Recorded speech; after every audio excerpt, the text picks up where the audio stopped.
Jim Rondo from the Canadian Company of Pilgrims Victoria chapter. I'm pleased to join you on our video series that's talking about the different Camino routes. Today we're going to be chatting with Dawn Blais, who's talking about the Le Puy route in France. It's very different than the Spanish or the Portuguese Camino, so hopefully you'll enjoy our discussion and consider that as your next Camino. Bon voyage!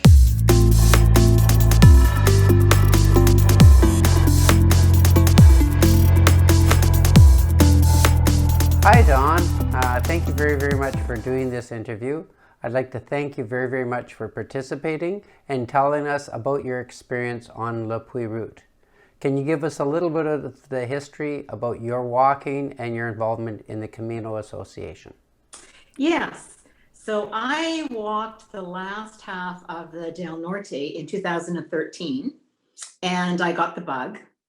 And so I went back in 2014 and I walked the first part and the Primitivo and walked into Santiago. And I tried in 2017 to do the Portuguese from Lisbon, but I ended up having trouble with my hip, so I had to stop short of Porto. And so my plan was I've been thinking about the Le Puy for a number of years, and so my plan was to do the Le Puy in 2019, which I'm glad I did, because if I'd left it to this year, I wouldn't be doing it. So it was an incredibly beautiful walk. It was everything I was hoping it would be.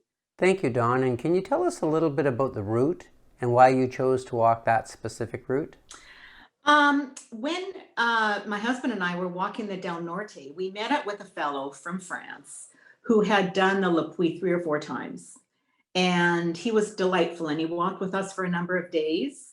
And he talked a lot about the Le Puy and really encouraged us to do it. And it kind of stuck in my mind. So when I got back, I ordered the Cicerone book on the Le Puy, and I had a look at it, and I thought, this looks quite good. At the time, I have 2 hip replacements, so at the time I was still recovering from hip replacements. So I chose 2019 and did all my research and just went. And do you speak French enough to go, or was that a problem, or how did you, because je parle français un petit peu. Un petit peu, for sure. I have a very rudimentary French. My husband and I went to France, to Paris and to some areas in France many years ago, and we took the UVic French courses, the first and second semester.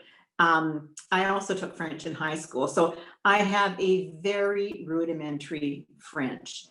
But what I found is that many people in France have a very rudimentary English. We had some wonderful conversations with my rudimentary French and their rudimentary English. And contrary to the experiences we had in Paris, I found the French were incredibly warm. They really, they encouraged you to speak French. They were very welcoming when you tried to speak French, and they were very forthcoming with the bit of English that they had.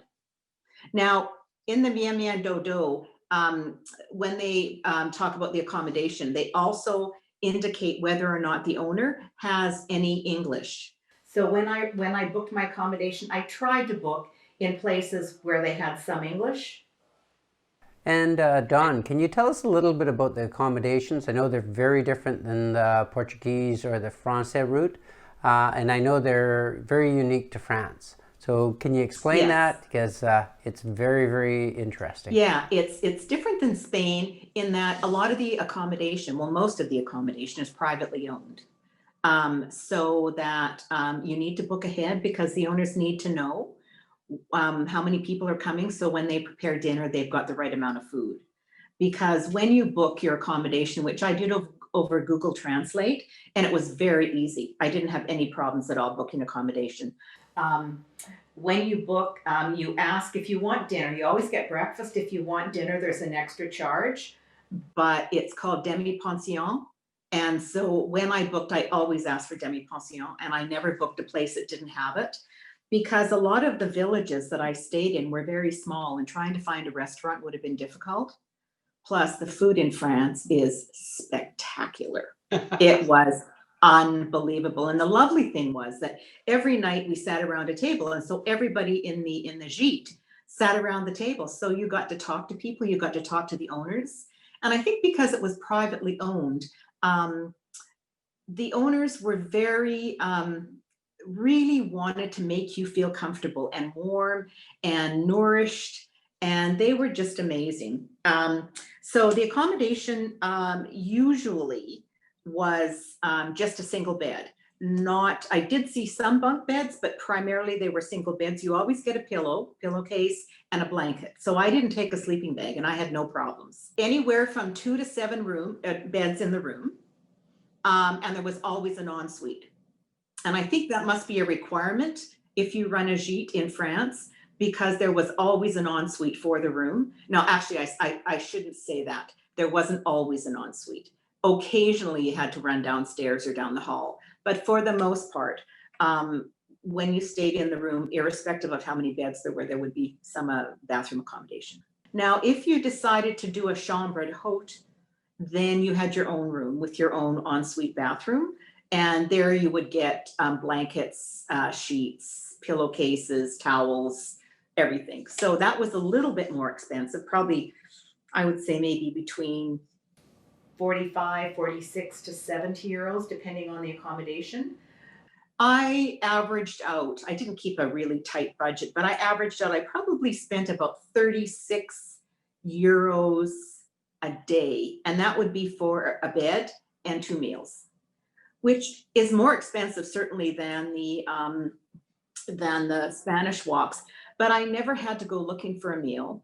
And I love the opportunity to sit in these big long tables talking to people. I mean, it was a wonderful way to get to know the French people.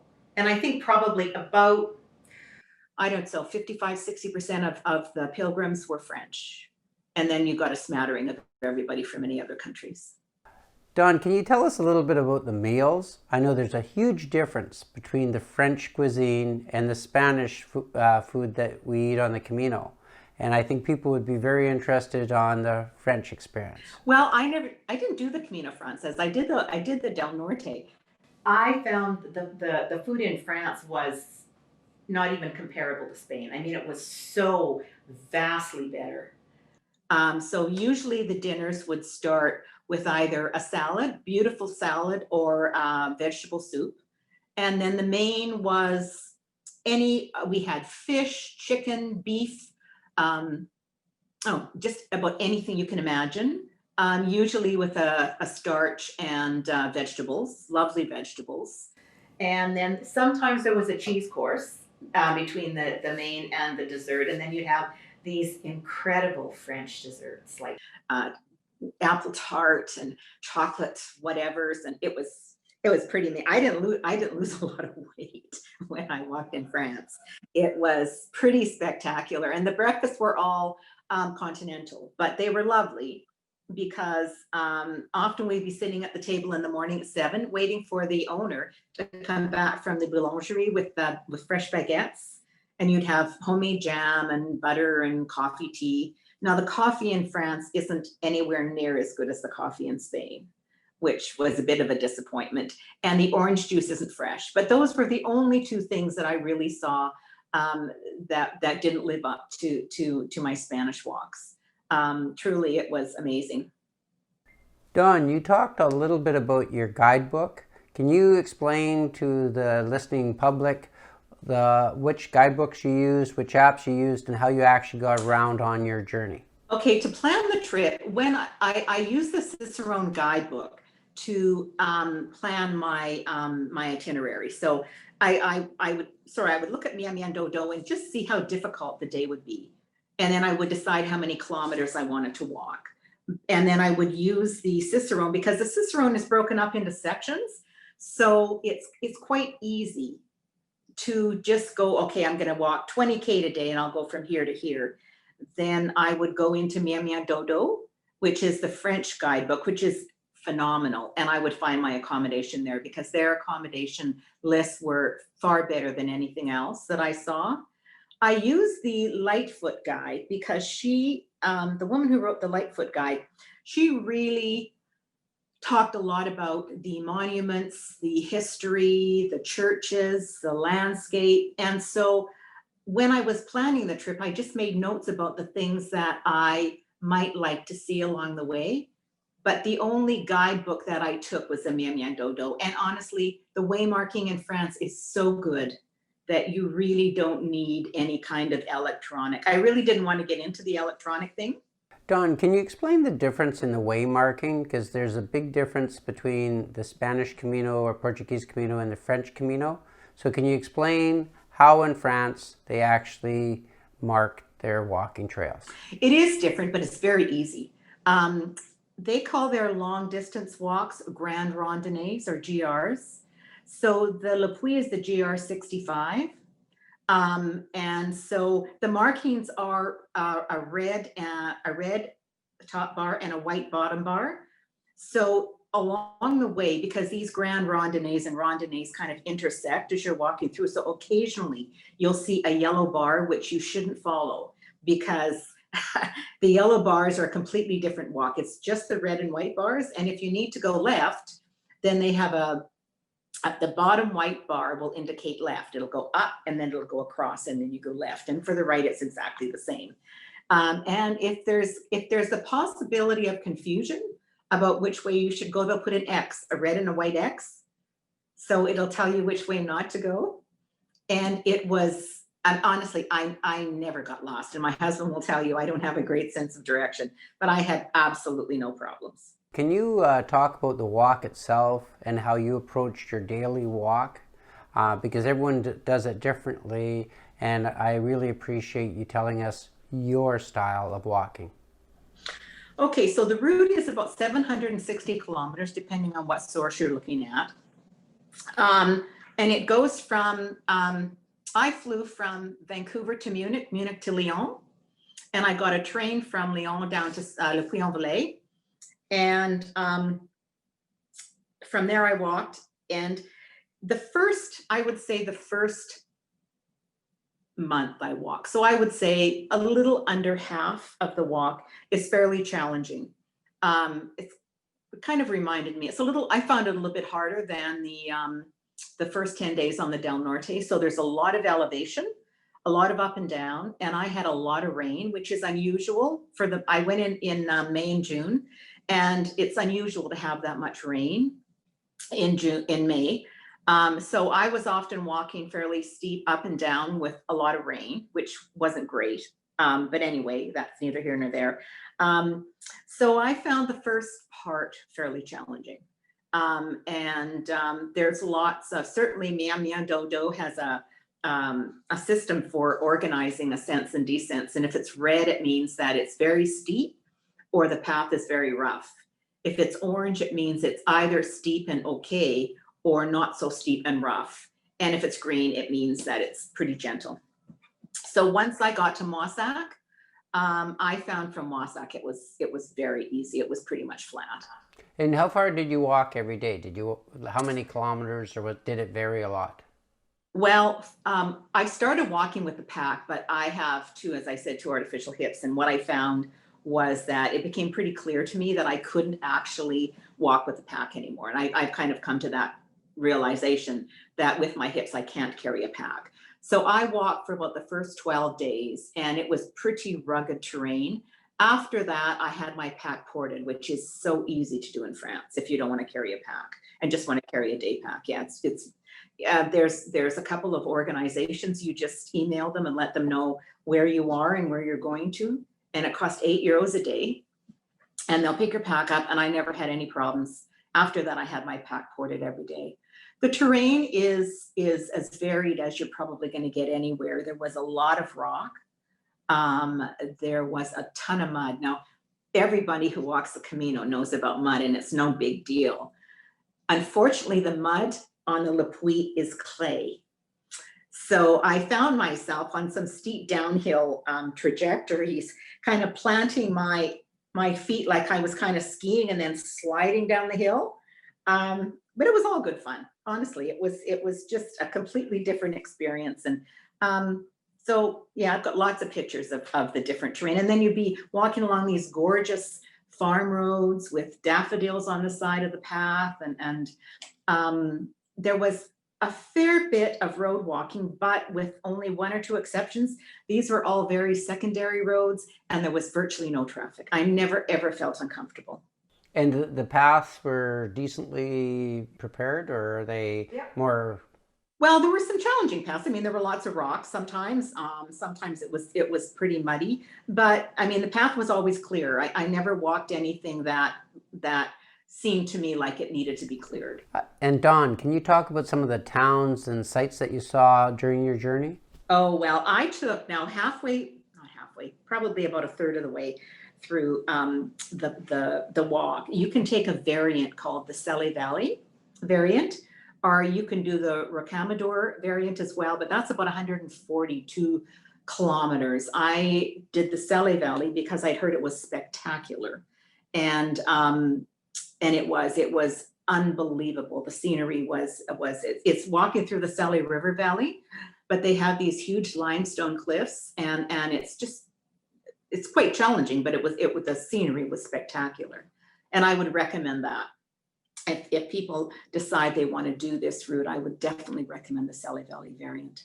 And is it mainly towns or cities, or well, there's a lot of tiny villages without any stores. Yeah, and then you've got larger centers. And the lovely thing about the Mian Mian Do Do is it will tell you what's available in these little villages. Like, it's got logos for stores and post office and bank machines and whatever. So I think that's one of the reasons why so many people opt for the demi-pension, because the places where we're staying actually don't have any restaurants. France has a designation called the most beautiful villages in France. And to be designated one of the most beautiful villages, you have to have a population under 2,000. And you have to have both historical and scenery that is remarkable, monuments, whatever, churches. And so many of the cities that I walk through, or the towns that I walk through on the Le Puy, were designated as the most beautiful villages in France. So Estaing, Espalion, obviously Le Puy, Conques was unbelievably beautiful. I stayed there for a day, and I would recommend anybody who walks it spends a day in Conques, because it's just gorgeous. Cahors was really beautiful, with an amazing market, and Saint-Cirq-le-Papy, which is actually it's off the Selle Valley route, but it's definitely worth taking a day and walking into Saint-Cirq, and then going back out and continuing along the Selle Valley. It's really beautiful. Can you talk about some of the experiences that made your Camino special? Well, I am an avid gardener, and I could not believe the wildflowers. And these are flowers in the middle of nowhere. So these aren't cultivated, primulas and hellebores and just every single kind of flower. And of course, I took pictures of all of them. And I must have 30 beautiful pictures of just flowers growing, wildflowers growing in May along the side. So for me, I thought that was quite remarkable. And I like walking alone, and I like the peace, and just having the flowers there just added an extra special kind of an element for me. I think one of the other things that I really enjoyed was that all of the churches were open. Now, when I walked in Spain, most of the churches were closed. I found none of the churches were closed. It was really lovely. So you're walking along, and there's this little village, and of course they all have gorgeous churches, many of which were dedicated either Saint Roch or Saint Jacques. So I really enjoyed that. Either when it was pouring rain, it was kind of a refuge of the rain, or if it was hot, it was cool inside, or sometimes I just wanted to sit and rest and get a bit of peace and quiet. And it was just gorgeous. And although I loved walking in Spain, I never quite had the same feeling of being kind of encompassed in the Camino. And all along the route, there were monuments, there were churches, there were crosses, there were signs. People would set up these wayside stands where you could get drinks and maybe some little cakes and things like that. And sometimes they were free. And these were pèlerins, like French pilgrims, who had walked and just set these gorgeous little wayside places up. So you could just stop. And I mean, we were walking in cherry season. People would leave big bowls of cherries out just for you to take and eat on the way. One of the other things that impressed me was that along a certain section of the Le Puy, the one of the Camino organizations there has planted a bunch of fruit trees. And on the signs there, it says that the fruit is for the pilgrims. Now, these trees are quite young yet, and they're not producing a tremendous amount of fruit. But one day, those apple and pear and peach trees are all going to be growing fruit specifically just for the pilgrims. So you never walked anywhere where you just didn't feel like people acknowledged and supported you were walking a pilgrimage. You didn't feel unsafe. You felt comfortable. It was Not just for a great. second. Excellent. Not for a second. So tell me a little bit about the differences. You walked in both Spain and France. Tell me some of the differences of the two. And, it's always interesting because every single Camino is different. So. Yes. Yes. In France, it's called, it's either the Chemin de Saint-Jacques or Chemin Saint-Jacques de Compostelle or Chemin de Saint-Jacques de Compostelle. And when people wish you well, they say Bon Chemin instead of Buen Camino. Although I did hear people say Buen Camino, but they were mostly people from other countries. But the French people will always say to you Bon Chemin or Bonne Journée. The other thing that that was really quite nice, and I suppose it sounds kind of, well, maybe you just don't want this on a pilgrimage, but they would set up what they call WCs or water closets along the way. And I mean, there may have been an ulterior motive that they didn't want people going to the bathroom on the side of the trail, but they were, I mean, it was really lovely when you needed one and the one showed up, it kind of stood in your mind. The other thing is they had a lot of potable water. So yeah, so particularly towards the end of June, we got caught in the first part of the Saharan bubble, and it was really hot. And it was lovely to be able to see these freshwater spigots along the way. So what time of the year did you go, and what sort of temperatures did you encounter on your Camino? I walked from May the 10th to June the 26th. I had very cold, well, some cold weather in May. I think part of it was because there was so much rain. I talked to a French fellow who had walked the Le Puy 7 times. And he said to me he had never, ever seen it so muddy with so much rain. And there's a section called the Aubrac Plateau, and it's very high and it's quite flat and rocky. And it was cold up there. And actually you can get snow up there at the beginning of May. I was lucky there was no snow, but it was pretty cold. Once I got out of the really high hills, I didn't find it. I found that the temperature quite comfortable for walking. It was only probably 10 days out of Saint-Jean. So towards the middle of June, it started to get quite warm. The last week we walked, we were in 36 to 39 degrees. And that was when Europe was, especially southern France, was getting all that really hot weather. So that was hot. That was quite uncomfortable. But again, there was lots of water and we just took our time. Can you tell us about the most memorable experiences you or Brian had on your Camino? I think walking through the Selle Valley, because it was just so spectacular. I think the flowers, for me, for somebody else, it might not be such a big deal, but and the animals, there were lots of animals on the side of the road. I stayed in 2 farm gîtes, 1 sheep and 1 cattle, both which really impressed me, and the food in both was phenomenal. Some of these gîtes you can only stay in if you have a Compostelle or a passport. Others, they would allow people who were driving to stay there, but they were private. But I never met anybody in all the time I was walking that stayed in a gîte that wasn't walking as well. I didn't see any travelers that were coming in cars.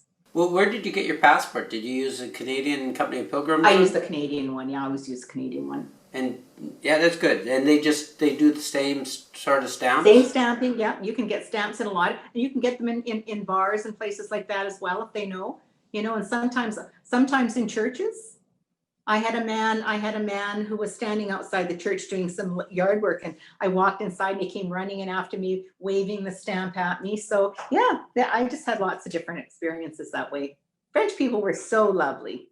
So Dawn, is there places to stay every short while, like every 5 or 10 Ks, or do you actually have to just pack your lunch and go from morning till afternoon in a longer walk? I always carried food because sometimes when you're walking, there's no place to stop for lunch. And I don't always stop. I mean, I stop to rest, but I didn't always stop to eat a midday meal. So I always carried cheese and bread, bit of fruit, and I never had an issue. But you can find some days I walked and there was nothing. From the time I left in the morning, there may be villages, but there was actually no place to find food. But that wasn't an issue for me because I always carried nuts or something like that. And there was always lots of water. I know that we all learn some experiences on our Camino. Some are very positive, some are more challenging. Can you tell us about some of the challenging experiences you had on your Camino? One day, I was walking down a red cliff, basically. Very narrow path. Nobody else was walking that day. It was torrential rains, like absolutely torrential rains. Very steep, very slippery. And this is before I started porting my pack. And I had a moment of panic where I thought, if I fall, I'm going to really hurt myself because it was very steep and there were huge boulders. And if I fall and hurt myself, there's nobody here. I mean, I knew that there was a number I could call. But I just stopped for a minute, took a couple of deep breaths and just went I probably did about 1 kilometer an hour going down that hill. That was really the only time that I thought to myself, gee, I wish today I was somewhere else. So Dawn, do you have any closing comments about your Camino or things that you'd like to tell the viewing public? Because this is a very interesting Camino. You enjoyed it. So please let us know what you think about the Le Puy route. I just loved it. I loved everything about it. I love the French people. I love the walk, the flowers, the beautiful scenery, the food. I mean, there was really nothing about it that got in the way of me having a really remarkably peaceful walk. And I would recommend it to anybody, really.